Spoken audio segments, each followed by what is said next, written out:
ఇయాల తెలంగాణ అసెంబ్లీలా చిన్నగా పంచాది కాలేదుల్లా అప్పుల మీదనే అనుకుంటే గది కాకుండా ఏరే ముచ్చట్ల మీద కూడా కారు పట్టి చెయ్యి పట్టి నడుమ పంచాదైంది. మరి గా పంచాదేందో అసెంబ్లీ ఇయాల ఎట్లా నడిచిందో గా ముచ్చట పురాగా చూడాలి కదా. నడువుండ్రిగా. లెక్కల మీద అప్పుల మీద ముచ్చట చెప్పుకునే ముందుగాల అసెంబ్లీలో అయిన పంచాయతీ గురించి చెప్పుకుందాముల్లా. మాట్లాడదామని హరీష్ రావు సార్ లేచినప్పుడే చిన్నగా లొల్లైంది సభల. హరీష్ రావు సార్ ను దొంగ అని కోమటిరెడ్డి రాజగోపాల్ రెడ్డి అనుడే గాలొల్లి కారణమైంది. కుల్లంకుల్లా చెప్తా ఏం నది పడుకుంటా. ఫస్ట్ ఎవడా యూజ్లెస్ ఫెలో దొంగ అన్నది 100 సార్లు అంట. నన్ను ఎవడైనా దొంగ అంటే వాడు యూజ్లెస్ ఫెలో అన్న తప్ప వాళ్ళు అన్నది కదా. నన్ను దొంగ అని అన్నందుకు యూజ్లెస్ ఫెలో అని అన్నా, నాదేం తప్పు అని గట్టిగానే అడిగిండు హరీష్ రావు సారు. ఇక గిదీనికే చూడుండ్రి మంత్రి శ్రీధర్ బాబు సారు ఎట్లా ఎన్కేసుకొచ్చిండు వాళ్ళ పాటోళ్లను. మాట్లాడింది వారు మైక్ లో మాట్లాడలేదు సార్, ఎవరికి కూడా వినపడలేదు. వారు మాట్లాడింది మైక్ లో వినపడదు. దాన్ని వారు తిరిగి వాపస్ అన్న తీసుకురావాలి, ఎక్స్ప్లెయిన్ చేయండి సార్. రాజగోపాల్ రెడ్డి సారు మైకులో మాట్లాడలేదట దొంగ అని. అంటే మైకులో మాట్లాడకపోతే మాట కాకుండా పోతుందో తప్పు కాకుండా పోతుందో శ్రీధర్ బాబు సారుకే తెలవాలే. గందుకే హరీష్ రావు సారు గిట్ల కౌంటర్ ఇచ్చిండు శ్రీధర్ బాబు సారుకు. నేను లేచి మాట్లాడుతుంటే అక్కడ నుంచి ఒక గౌరవ సభ్యుడు దొంగ అని నన్ను అన్నాడు. అన్నప్పుడు నేనేమనాలి?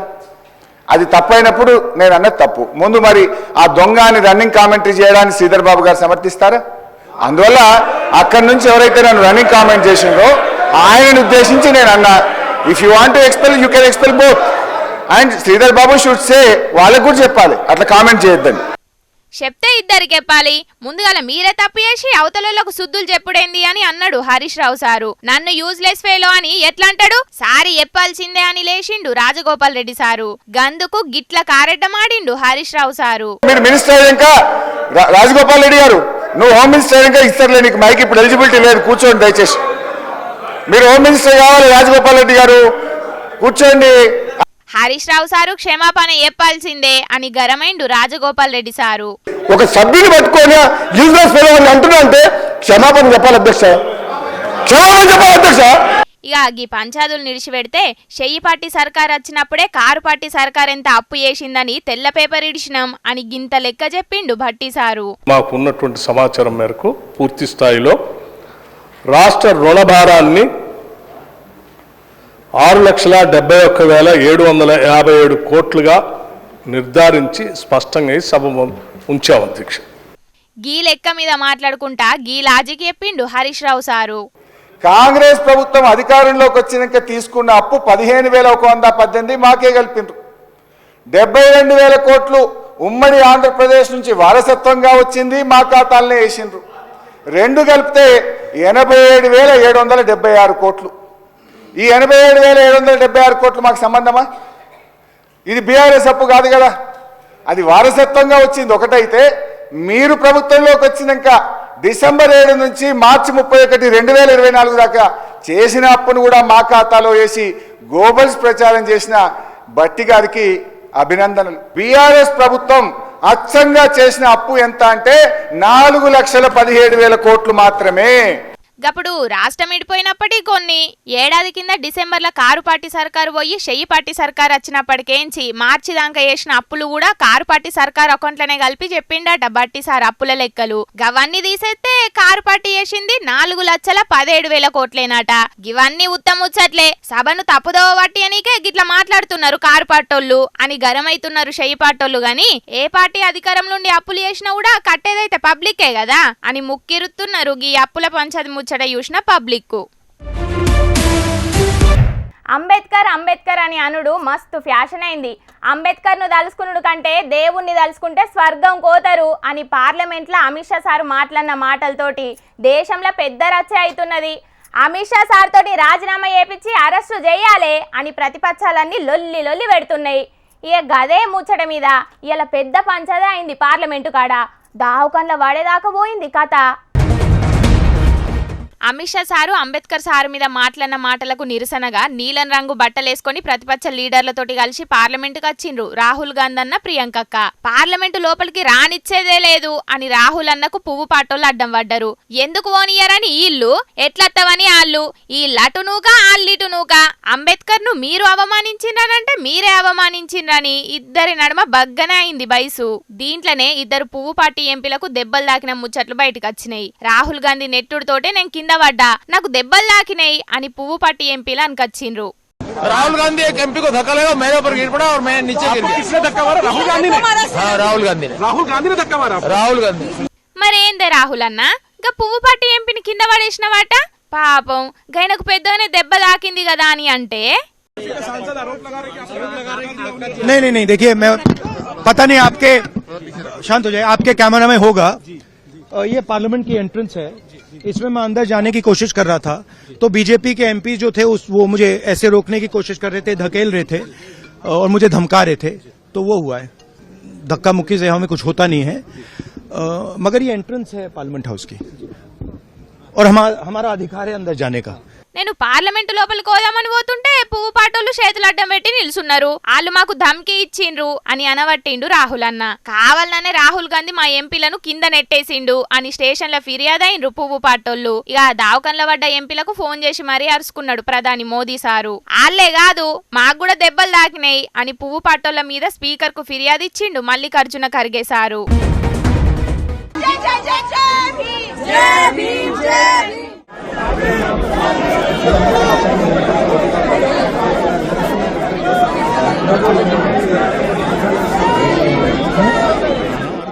ఆళ్ళు కొట్టిండ్రని ఇల్లు కొట్టిండ్రని ఆళ్ళు ఫిర్యాదుల మీద ఫిర్యాదులు చేసుకున్నాడు మంచిగానే ఉన్నది గాని అమిత్ షా సార్ అంబేద్కర్ సార్ మీద మాట్లాడుడేందో గాని గది ఏపీ సీఎం బాబు సార్కు చుట్టుకునే తట్టున్నది. అమిత్ షా సార్ మాట్లాడిన మాటల మీద మీ సమాధానం ఏంది అని బాబు సార్కు లెటర్ రాసిండు ఢిల్లీ పాత ముఖ్యమంత్రి కేజ్రీవాల్ సారు. మరి బాబు సారు ఏమంటాడో ఏం సమాధానం చెప్తాడో అనే దానికంటే ఏపీ చిన్న సీఎం పవన్ సారు ఏమంటాడు అమిత్ షా సారు మాట్లాడిన మాటల మీద, కూటమిలున్నాడు కాబట్టి ఈయననట్టే ఉంటాడో లేకపోతే గైన గట్లనలే గిట్లా అన్నాడు అని కవరింగ్ చేస్తాడో అని మస్తుగా ఎదురు చూస్తున్నారు పబ్లిక్ కు.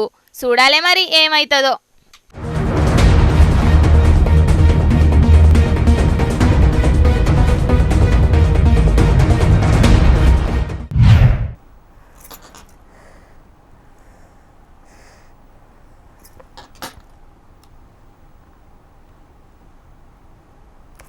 అమ్మయ్యా, ఏందో లగట్లా చూస్తున్నారు? గీ పిల్లేంది వార్తలు చెప్పకుండా యోగాసనాలు ఎత్తుంది అని పరిశాన్ అవుతున్నారా? ఇప్పుడు గింత అర్జెంటుగా యోగాసనాలు ఎందుకు ఎత్తున్నా అంటే జైల్లో ఎత్తేసుకోండి, లోపలికి పోయి యోగా వేసుకొని మంచిగా ట్రిమ్ముగా అయ్యత్తా అని అన్నాడు కదా కేటీఆర్ అన్న. ఈ కార్ రేస్ ముచ్చట్ల కేటీఆర్ అన్న మీద కేసు అయింది కాబట్టి ఇప్పుడు నిజంగానే యోగా చేసే టైం వచ్చినట్టున్నది కేటీఆర్ అన్నకు అని అంటున్నారు బయట. ఈ కార్ రేసింగ్ ముచ్చట్ల కేటీఆర్ అన్న మీద కేసు అయింది. కారు పార్టీ సర్కారు ఉన్నప్పుడు మంత్రి గుండి ఈ రేసు ముచ్చట్ల 55 కోట్ల రూపాయల అవినీతి చేసిండు అని కేటీఆర్ అన్నను A1 గా పెట్టిర్రు ఏసీ బోర్డు. అట్లనే ఇంకో 2 ఆఫీసర్ల మీద కూడా కేసులు పెట్టిర్రు. గది కూడా బెయిల్ రాకుండా చేసే సెక్షన్లే. ఎలక్షన్ కోడ్ ఉన్నప్పుడు ఎలక్షన్ సంఘపోళ్ళ పర్మిషన్ లేకుండా బయటి దేశం కంపెనీకి 55 కోట్లు పంపిర్రట. క్యాబినెట్లో కూడా ఎవ్వరితోటి మాట్లాడకుండా మీటింగ్ పెట్టకుండా కేటీఆర్ అన్న ఒక్కడే నిర్ణయం తీసుకున్నాడట. గందుకే కేసు అయిందట. ఇప్పుడు ప్రశ్నిస్తున్నామని కక్ష కట్టి కేసులు పెడుతున్నారు తప్పితే ఇంకోటి కాదు. అసలు ఈ రేసు ముచ్చట్ల మీద అసెంబ్లీలో చర్చ పెట్టాలి అని సవాల్ ఇసిరిర్రు కేటీఆర్ అన్న హరీష్ రావు సారు. నేను మిమ్మల్ని రిక్వెస్ట్ చేస్తా ఉన్నా సార్, ప్రభుత్వాన్ని కూడా కోరుతా ఉన్నా, నిజంగా ఈ ప్రభుత్వానికి చిత్తశుద్ధి ఉంటే, ఈ ప్రభుత్వానికి ఏమైనా ప్రజలకు వాస్తవాలు తెలవాలన్న విషయంలో వారికి ఏమైనా నిజంగానే ధైర్యం ఉంటే దయచేసి ఈ రేసులో ఏదో కుంభకోణం జరిగిందన్నారు కదా, దాని మీద చర్చ పెట్టండి, మొత్తం సమాధానం చెప్పడానికి నేను సిద్ధంగా ఉన్నానని చెప్పి మీ ద్వారా తెలియజేస్తా ఉన్నా. ఈ ప్రభుత్వం ఏం చేస్తుంది? మేమేదైనా ప్రశ్నిస్తే మమ్మల్ని దబాయించుడు, ఎంక్వైరీల పేరు మీద అక్రమ కేసులు పెట్టుడు, ఇదే కదా మీరు చేసేది. ఇవాళ మా కేటీఆర్ గారి మీద అన్యాయంగా రాష్ట్రం కోసం ఆయన పనిచేస్తే, రాష్ట్ర ఇమేజ్ను పెంచే ప్రయత్నం చేస్తే కేటీఆర్ గారి మీద కేసు పెడుతున్నారు. మరి విచారణతోటే ఇడిచిపెడతారో లేకపోతే అరెస్ట్ చేసి జైలుకే తీసుకుపోతారో గాని కేటీఆర్ అన్న అరెస్ట్ అవుతున్నాడు కాబట్టి ఇక జల్దీనే సీఎం కూడా అవుతాడు అని అంటున్నారు కొందరు. ఎందుకంటే ఇది వరకు జైలుకు పోయిన వాళ్ళంతా సీఎంలైన సెంటిమెంట్ ఉన్నది కదా దేశం అంతటా. మరి కేటీఆర్ అన్న ముచ్చట్ల కూడా గదే జరుగుతుంది కావచ్చని గుసగుస పెట్టుకుంటున్నారు కొందరు. మరి ఈ కార్ రేసింగ్ పంచాయతీల కేటీఆర్ అన్నను అరెస్ట్ చేస్తేనైతే ముంగట ఏమవుతుందో ఏమో చూడాలి అని అంటున్నారు ఈ ముచ్చటరికైనా కొందరు పబ్లిక్. ఆ పబ్లిక్ ఇప్పుడు మా ముసలోడు ఏం చేస్తున్నాడో పారి పిలుద్దాం పాండ్రి. ఓ తాత ఏడున్నవే? చెప్తారా చెప్తా, మీ సంగతి చెప్తా, అవతల పార్టీల సంగతి చెప్తా.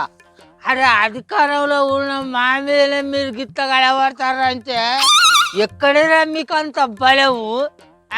మళ్ళా ఓట్లు అయితే అయిపోని అప్పుడు చెప్తారా మీ సంగతి? ఆగో ఏమైంది తాత? పేయి మీద బట్టలు చినిగిపోయినాయి, మూతి ముక్క అంతా కాలిపోయింది. ఏమైంది నీకు? ఎవరితో పంచాయతీ కలుసుకున్నావు ముసలాడా నువ్వు? అరే వచ్చిన అనే వన్నెలా ఇగో నిన్ను ఒక ముచ్చట అడుగుతా, నువ్వే జరంత నాకు మంచిగా చెప్పు. ఇగో నాదేమన్నా తప్పు ఉంటే ఇప్పుడే నా ముఖం మీద తన్ను, నువ్వు తన్ను, నేను అంటే నన్ను అడుగు, తన్ను నువ్వు. సరే గాని ఇంతకు ముచ్చటేందో నాకు చెప్పు. ఇక మా చిన్న తమ్ముడు సురేందర్ గాని చిన్న బిడ్డకి అలా పెళ్లి సంబంధం చూసినవే. అడిగి పోతే ఒక మందు బొట్టు సుక్క పోసిరు నాకు, అట్లా తాగున్నా తప్ప. అట్లా తాగి మన గ్రామ పంచాయతీ కాడికి పోయినా, అట్లా పోడు నా తప్ప చెప్పు. అరే తాగి నువ్వు గీడికెందుకు వచ్చినవరా ముసలోడా, నువ్వు తాగి గీడికొచ్చి ఏం మాట్లాడతానవరా ముసలోడా అని అందరు రాక నా మీద ఎగబడి ఈ తీరుగా వచ్చిర్రు అంచనం పద్ధతేనా అది? నువ్వే చెప్పు.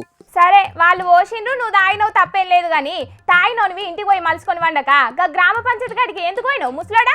ఎందుకు పోయినావు అని అంటే నేను పాత ఆర్డు నెంబర్ను కాదా, మన గ్రామ పంచాయతీలో ఊరి గురించి ఓ ముచ్చట మాట్లాడేది ఉన్నది రారి అని పాత ఆర్డు నెంబర్లు అందరికి ఫోన్ చేసి రమ్మని చెప్పిండు పాత సర్పంచ్. అయితే నేను అడిగి పోయి పాత సర్పంచ్ చేసిన పనులన్నిటిని బయటికి తీసి అడిగిన. అట్లా అడిగితే గిత్తనేనా కొడితే? ఇదేనా పద్ధతి చెప్పు నువ్వే? గిదేనా పద్ధతి అని అట్లా మాట్లాడేటందుకు నీకు జరంతనన్న సిగ్గుండాలే ముసలోడా. తాగిందే తప్పంటే ఇంకా తాగి ఊరికి దేవాలయం అసలు ఇక గ్రామ పంచాయతీకి పోయి మాట్లాడు తప్పు కాదా? మళ్ళా నాది తప్ప అని మాట్లాడుతున్నావా? తుప్పిరి తనకాయ ముసలోడా. అంటే నాకు తప్పని అంటూ అంతే. సరే సరే చూసుకుంది. అరే ఊళ్ళో ఉన్న గ్రామ పంచాయతీకి తాగిపోతారని తప్పని అంటారు బొమ్మ. మరి రాష్ట్రానికే దేవాలయం అసలు అసెంబ్లీకే తాగిపోతారట కదా కొంతమంది ఎమ్మెల్యేలు. మరి అది తప్పని చెప్పినావు అనే మంది కొంపలు ముంచారా? ఎవరు తాగి అసెంబ్లీకి పోయిన్లో నువ్వు నిరూపిస్తావా ముసలాడా? గవి కావాలని చేసిన ఆరోపణలు కావచ్చు. నిజమైతాయా అని అంటే మన పోలీస్ సార్ దగ్గర ఉండే తాగుడు చెకింగ్ చేసే పైపులు పట్టుకపోయి అందరు ఎమ్మెల్యే నోళ్ళలో నూకితే అప్పుడు నిజమేందో బయట పడుతుంది. తాగింది ఎవరు తాగడం ఎవరు తెలుస్తుంది. అరే నిప్పులేందే పోగొస్తుంది. అరే నీరు అంటదన్న చెప్పు నువ్వు. అరే నీ అవ్వ గా మాటలలో నిజం ఎంతుందో అబద్ధం ఎంతుందో నీకు తెలియదు నాకు తెలియదు. అది ప్రతిపక్ష పొల్లు ఆరోపణలు చేసినంత మాత్రాన నిజమైతుందా ముసలాడా? మరి అసొంటి అప్పుడు ఆ పిల్ల బచ్చాలు ఇసొంటి మాటలు ఎందుకు మాట్లాడాలి చెప్పు. అయినా నేను మన గ్రామ పంచాయతీలో ఏమన్నా పాత సర్పంచ్ అంత గ్రామ పంచాయతీని అప్లపాలు చేసి లాస్ చేసి నాశనం చేసిండు అని నేను అన్నా. అట్లా అనుట్లా తప్ప నువ్వు చెప్పే. ఏమో నువ్వు గదే అన్నవో ఇంకేమన్నా అన్నవో ఎవరికారు కదా చెప్పు. ఓహో నువ్వు అట్లా అనుకుంటావా? సరే అట్లే అనుకో. సరే అని ఓ పిల్ల మన అసెంబ్లీలో ఎసంటి ముచ్చట్లు నడుతున్నాయి, ఏం కథలు నడుతున్నాయి చెప్పరాదు? అయ్యో చెప్పేదేమున్నదే, డ్రంక్ అండ్ డ్రైవ్ ముచ్చట్లు. మీరు తెలంగాణను ముంచిల్లంటే మీరే ముంచిల్లని అనుకుంటున్నారు. ఇంకా మేము గజ్ చేసినామంటే మేము ఇది చేసినామని అనుకుంటున్నారు అంతే. అంతేగాని జనాలకు వీళ్ళు ఏం చేసిళ్ళు ఇంకా ఏం చేద్దాం అని అయితే మాట్లాడుకుంటలేరు. మరి అసంటప్పుడు వీళ్ళకు ఓట్లేసి దేనికి, అసెంబ్లీకి పంపించి దేనికి, ఆ మాత్రానికి ఆ అసెంబ్లీ నడిపించుడు దేనికి? అది వాళ్ళ కోట్లేసి గెలిపించిన జనాలు ఆలోచించుకోలే గాని మనం అనుకుంటే ఏం లాభం చెప్పే తాత.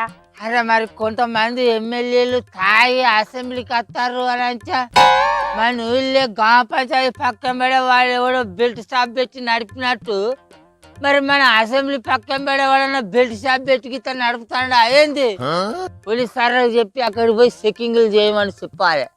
ఇలా చెప్తా మాగా చెప్తావు గాని పోలీసు సార్లు వచ్చి నీ నోట్లే పైపులు నూకి చెకింగ్ చేయక ముందుగానే నువ్వు జర ఇంటికి పోయిగా. మా పోతా నువ్వు నాకు చెప్పాలా కానీ అసలు అసెంబ్లీ అంటే ఏంటిది పిల్ల? రాష్ట్ర ప్రజల జీవితాల్లో ఒక మంచి మార్గాలు వేసే దేవాలయం అసంటిది. అసొంటి అసెంబ్లీలో ఉన్న ఎమ్మెల్యేలు మంత్రులు దేవుళ్ళు అసొంటోళ్ళు వాళ్ళు మా జీవితాల కోసానికి ఒక మంచి ప్రణాళికల గురించి ఆలోచించాలి కానీ పిల్ల బచ్చగాళ్ళు ఉరికించుకుంటా కొడతా కొడుకులారా పీక నీకొచ్చి రారా గిసంటి మాట్లాడితే ఛీ! అలవాటైన మాటలు అసెంబ్లీలో కూర్చున్నంత మాత్రాన పోతాయి అనే తాత గందుకే గట్లా మాట్లాడుతున్నారు కావచ్చు. అట్లా అయితే ఇప్పుడు ఈ తీరుగా మాట్లాడేటోళ్ళు వచ్చే ఓట్ల నాటికి 6 నెంబర్లకు కూడా గెలివారు. అదే ఓ పిల్ల, మరి మా సర్పంచ్ ఎలక్షన్లు ఎప్పుడు పెడతారో అనేది అసెంబ్లీలో ఏమన్నా మాట్లాడుకుంటారా? అయ్యో నీకు తెలుస్తుంది కదా అని అడుగుతాను. ఇక అన్నీ అయిపోయినాయి, నీకు సర్పంచ్ ఎలక్షన్లకే ఎత్తిపోతుందా పెద్ద మనిషి? అరే ఊళ్ళో సర్పంచ్ల 6 నెంబర్లు లేక ఎంతో ఆగంగా ఉన్నది ఎరికేనా వ్యవస్థ. అందుకే మళ్ళీ ఎలక్షన్లు వచ్చినాయి అనుకో, నేను మళ్ళా 6 నెంబర్గా పోటీ చేయాలి, గెలవాలి. ఇవాళ నన్ను వచ్చిన కొడుకుల సంగతి చూడాలి, ఇదే నా టార్గెట్. సరే సరే, నువ్వు ఇట్లా తాగి మందితో తన్నులు తిన్నావని ముసల్దానికి తెలిస్తే నువ్వు దానికి టార్గెట్ అవుతావు ముసలోడా. గా ఏషన్ తీసేసి మంచి బట్టలు వేసుకపో, ఇంటికి పోయి జల్దిన. అబ్బో అది నిజమేనే తల్లు, ఊరినంతా బెదిరించే నన్ను అది బెదిరిస్తా అంటది ఇంట్లో. కాళ్ళధర్మం అంటే గిట్లే ఉంటది కావచ్చు, కర్మ పాడైపోను. చూసినా అరుల్లా, తెలంగాణ అసెంబ్లీకి కొందరు ఎమ్మెల్యేలు తాగత్తున్నారట. సభలో ఏం మాట్లాడుతున్నారో వాళ్ళకే తెలుస్తలేదట. అసెంబ్లీ కాడ డ్రంక్ అండ్ డ్రైవ్ టెస్టులు చెయ్యాలి అని అంటున్నారు కార్పాటోళ్ళు. ఇక మరి ఎవరు తాగత్తున్నారో ఎవరి గురించి ఈ మాటలు అంటున్నారో కానీ తెలంగాణ అసెంబ్లీలో గిట్లనే రోజుకో పంచద అవుతున్నది. మరి ఇక ముంగట ఇంకేమవుతుందో చూడాలి మరి.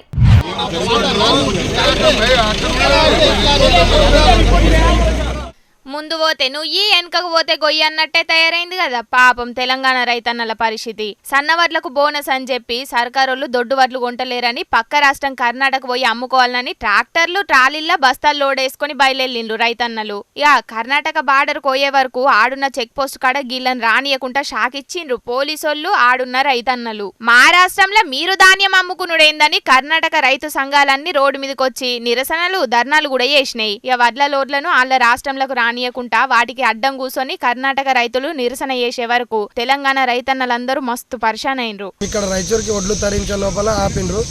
మేము గవర్నమెంట్కి అమ్మాలంటే గవర్నమెంట్ను అమ్మితే బోనస్ పడుతుంది అన్నాడు. అమ్మిన వాళ్ళకి బోనస్ పడలే కొంతమందికి. దానివల్ల మేము ఇక్కడ రైతులకు తీసుకుపోతే ఇక్కడ ఆపేసిండ్రు. ఇంతకుముందులో ఎట్లా ఉండే ప్రభుత్వం ఇదేమి, ఇంతకుముందు రైతు బండి పడితే అదే పెట్టుబడి సాయం కింద పెట్టుబడి పెట్టుకొని అప్పులకి ఇప్పుడు గంజిలో తెచ్చుకోకుండా అరము నీట్గా మంచిగా అరం బతుకుతుంటే పెట్టుబడి కోసం తెచ్చిన అప్పులే పుట్టడైనాయి. ఇక వడ్లను అమ్మి కట్టుకుందామంటే సర్కారోళ్ళు దొడ్డు వడ్లను కొంటలేరు. ఇక సన్న వడ్లకు సక బోనస్ ఇత్తలేరు. అప్పుల బాధలు భరించలేక వడ్లను పక్క రాష్ట్రం పోయి అమ్ముకుందామంటే పర్మిషన్ లేదని వాళ్ళు అడ్డం పడబట్టే. అంతకు మొదలు సర్కారోళ్ళు ఊళ్ళలోకి వచ్చి వడ్లను కొనుక్కపోయేటోళ్ళు, ఇంకా రైతు బంధు పేరు మీద పెట్టుబడి సాయం చేసేటోళ్ళు. ఇప్పుడు కాంగ్రెస్ పాలనలా రైతుల బతుకులు ఆగమైతున్నాయని బాధ నెల్లవోసుకున్నారు గిట్లా. ఇగి ముచ్చటి ఇట్లుంటే అటు బీజేపీ ఎమ్మెల్యేలు రైతులకు మద్దతుగా ఎడ్ల బండి మీద అసెంబ్లీకి పోయి నిరసన తెలిపిండ్రు.